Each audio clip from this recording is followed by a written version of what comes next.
Hey, Maria back with another video, and I wanted to make this video today because I'm kind of gaining momentum as far as developing video ideas and kind of like delving into topics that I want to get involved in again. And I'm going to see if I'm centered here to this camera, and I don't really know. But anyway, I started the morning off, I wanted to finish the hem of the dress, which I decided to wear today. Unfortunately, I underestimated the length of the dress, so I'm going to have to wear it as a tunic when I go outside, but I can wear it this way around the house. I got a little carried away today. I didn't even really plan on leaving the house. I might have to leave the house later because I know someone's coming over, I guess an exterminator of some sort is going to be doing a routine spraying in the house. So I might have to leave for a little bit. I do have to pick up something from the store anyway, but my intention was actually to stay in the home today. So anyway, I got a little carried away with my little dress here, and so I tried it on. I'm like, okay, well, I want to see what it would look like if I did this. Okay, what do I look like if I do that? So I said, okay, this is the dress I'm going to wear for the day. So this is what I'm wearing today. So I was thinking about how sometimes we're required to make self-sacrifice, when it comes to developing relationships with other people. So this video I'm titling A Woman to Herself, and I would have to say that pretty much describes me. And what I mean by that is that I live for myself, basically. And I think that's really the best way to live. Meaning that, I want to pursue the things that I enjoy, and every minute I possibly can. Life is a very short period of time, and, to waste it on things that really have no value to you, it's better to indulge in the things that you love, okay? So, like, I love music, so I switch back and forth, throughout the day, depending on my mood or the mood that I want to set for myself, or if I want to relax, or if I need to clean the house, or whatever. So I indulge in the things that I love, and that's a part of life's pleasure. So, when I encounter people who are opposed to that, number one, it infringes on my rights, okay?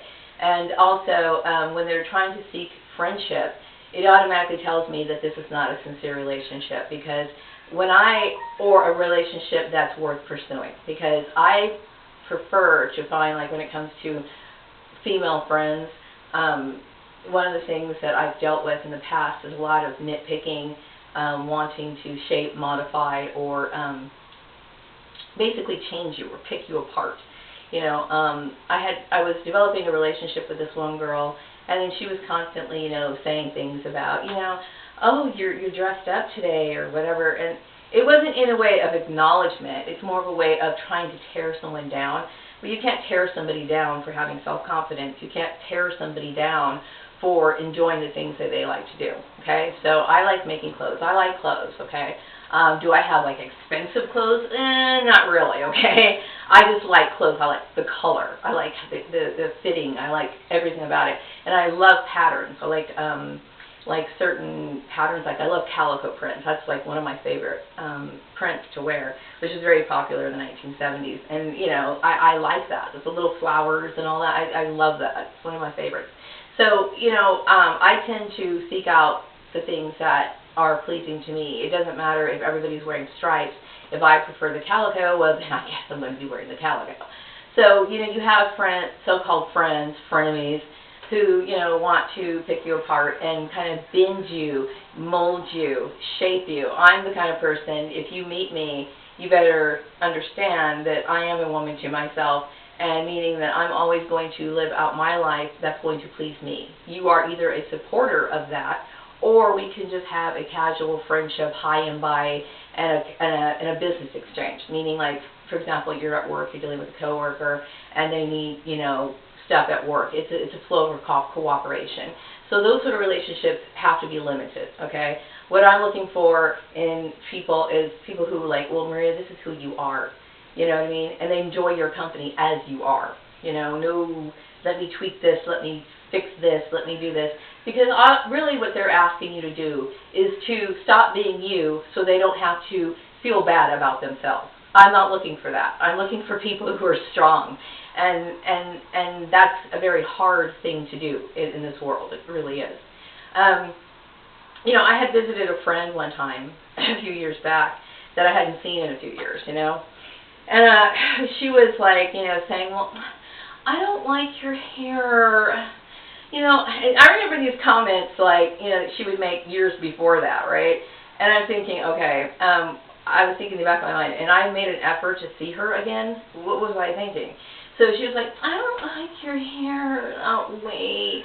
I like how it used to be. Well, you know, number one, my hair has thinned out a lot since then, okay? I was thinking today, you know, I wear banana clips, okay? Like, back in the 80s, banana clips were, like, common. They were very common, okay? And so my hair was so thick, I couldn't even close a banana clip, okay? I couldn't actually shut it without, I just couldn't do it, okay? I had that thick of hair. My hair was very thick at that time. Now, I can easily close it because I have lost a lot of hair. So I think a lot of black women have a hard time in social environments because oftentimes we're dealing with a lot of white people who don't understand. Like, for example, you know, my constant changing of hair at one time was like a way of experimenting with myself. It was a way of, you know, I was dealing with hair loss, a lot of hair breakage. So this is an alternative. You know, black women have to look for alternatives at work to be presentable. You know, some of our, depending on what kind of hair texture you have, like some people have, I put a relaxer on my hair, and I've tried to break away from that habit. I really have, okay? But throughout the process of experimenting with different things, you know, I've tried so many different things. And, you know, this works for me, but I have learned how to use a relaxer and not deal with so much hair breakage. I would prefer none at all, okay? But when I look in the mirror, I'm content with the hairstyles that I'm able to do. So white people don't understand that, you know, constantly, like, okay, for example, my hair pattern, my natural hair pattern is very, very kinky, very kinky. It's like, think of a squiggle pattern, okay? It's very tightly coiled, okay? So when you have to go to work, you know, afros aren't exactly, you know, socially acceptable. I've worn braids, you know, in the past, but, you know, I would always try to wear braids, you know, after I got hired, like I'd get hired, and then I'm like, okay, well, when is it safe for me to wear braids? Because, you know, you don't want to show up in braids in the job interview.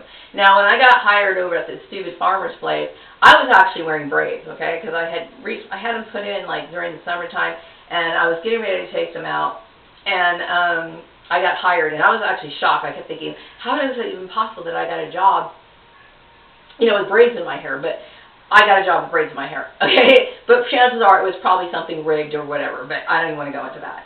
But my my point is that, you know, your white coworkers and your white neighbors and everything, they perceive, you know, your actions to be something else, okay? Black people wear a lot, black women wear a lot of protective styles, you know, and they're protective to our hair. You know, like, for example, you know, my hair here, right here, I can tell that, you know, if I was to sit here and straighten hair every day that has a natural coiled pattern and I'm constantly putting heat on it, you're going to deal with breakage, okay? So it's easier for me to just wear my hair out on the weekends or like when I'm off from work, and if I'm not going anywhere, sometimes I just put a scarf on my head, okay? I don't want to deal with all that. So I use a very small portion of the front part of my hair, which, believe me, I have to put a lot of moisturizer on it, and I'm very careful about how I take care of the front of my hair. Now, when I wear my hair out on the weekends or on my day out or whatever, then I usually have to straighten it a little bit because, believe me, when you're sleeping, you're sweating a little bit. You know, as you're washing up, you're getting your hair back wet, and it tries to continue to go back to that curl pattern, even though you have a relaxer on your hair, okay? Because my hair is very, very, very delicate, extremely delicate, okay? So your white coworkers don't appreciate, they don't appreciate the things that you have to go through in order to have a job. They don't get it, okay? They think that you're sitting here trying to have a fashion show and that you're, you know, wanting to have all this attention drawn to your hair, and they want, you know, they think it's basically a fucking circus show. It's fucking not, okay? What it is you have to have a job, okay? you know, and I've noticed, like, when you try to wear Afrocentric styles that are actually beneficial for you, because, you know, one of the reasons why I like the braids is because I didn't have to do anything with it, okay? All I had to do was wash it, I let it air dry it, and I was, like, good to go. And it was just, like, it was wonderful, okay? Braids are wonderful, okay? So for our convenience and to protect our natural hair, some of us try different styles, okay? And for a lot of the fellow black women, some of them have decided to go all natural. Now, I don't know, and I personally tried the all-natural thing, and I looked in the mirror, and I was like, hell no, I can't do that. And you know, I'm sorry, I do, because I myself like, you know, changing every once in a while. Like, I like to wear, sometimes I might want to wear a dress or something I want to do. It's not to say that some women can get away with it, because I've seen a lot of black women who look great in afros. They look absolutely amazing, okay? It depends on your body structure, your bone structure. Some women can get away with that, okay? But I, myself, I don't like the way I look at it. So my thing is that on those certain days, you know, I either check my hair when I'm not working, or if I do go out, I have to kind of lightly touch it. I don't like to deal with the back of my hair. I really don't, okay? Because it's very, very dry, okay? And I don't have the time to sit here and, like, moisturize it as much as I do the front of my hair. So your white coworkers don't understand all of that. They think that, you know, you're trying to get attention, or you're trying to get men, or you're trying to do whatever, you know, and it's not that, okay? Black people have different needs, okay? We do, okay? So I've noticed, like, if I was to wear, you can't win, okay? You can't win with your white coworkers, and I'll tell you why.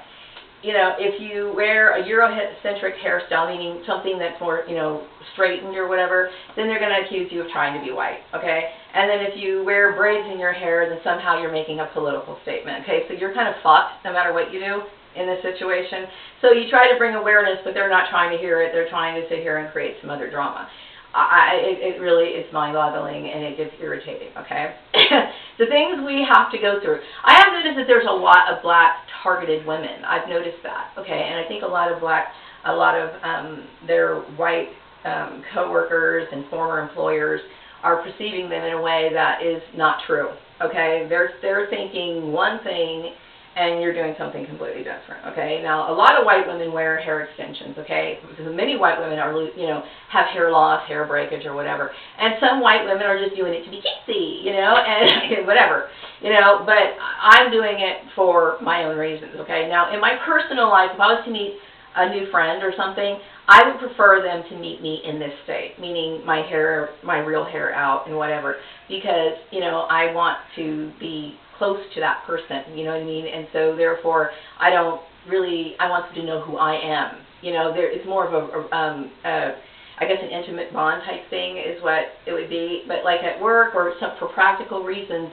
that's the way I have to roll into the workplace, okay? Because I can't, you know, there's certain things that your white employers are just not going to put up with. That's just the way it is, okay? And it's unfortunate, but that's how it is. And there's a lot of black people who are trying to figure out how they can take care of themselves, because they're tired of getting picked on at the workplace. They just are. They're sick of it. And I don't blame them, okay?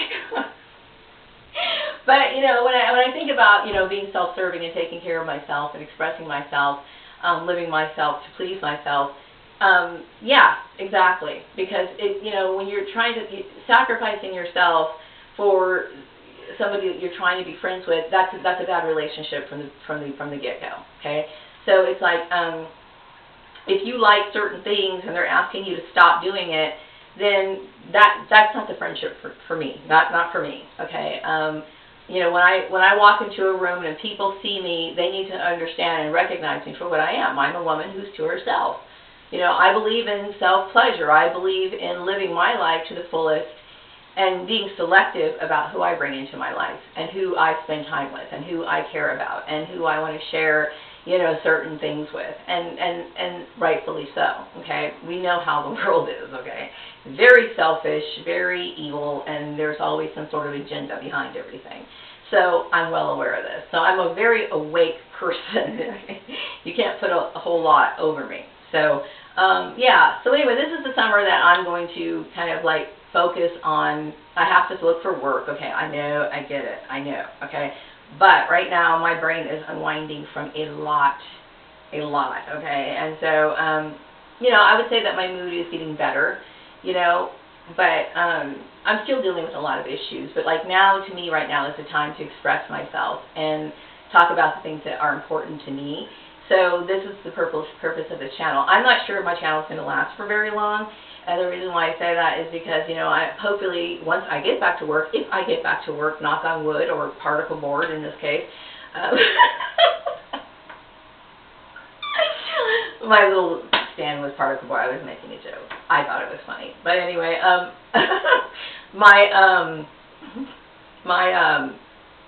my goal is to just kind of, you know, get back in center and get my head back on straight. So this channel is also a form of therapy for me for different reasons. So I'm going to wrap up this video, and I will be back with another one later. Take care. Bye-bye.